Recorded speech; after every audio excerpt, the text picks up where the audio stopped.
বহিষ্কার করা হয়েছে তাদেরকে চাকরির পুনর্বহালের নোটিশ দিতে হবে। যদি না দেওয়া হয় সেই পর্যন্ত এই ফ্যাক্টরি শ্রমিকরা বন্ধ করে রাখবে। আমি কহিলে আপনাদের নেতৃত্ব দেব।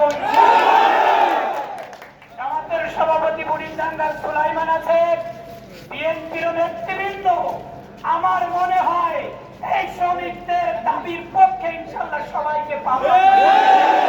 রাজ্জাক ভাই আছে, জুলফিকার ভাই হয়তো এখানে নাই।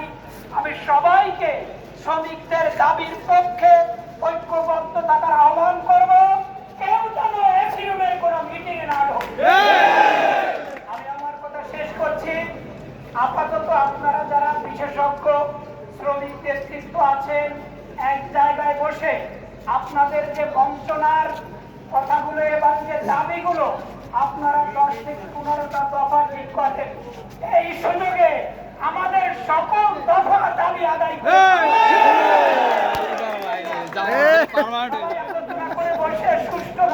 আল্লাহ কবুল করুক।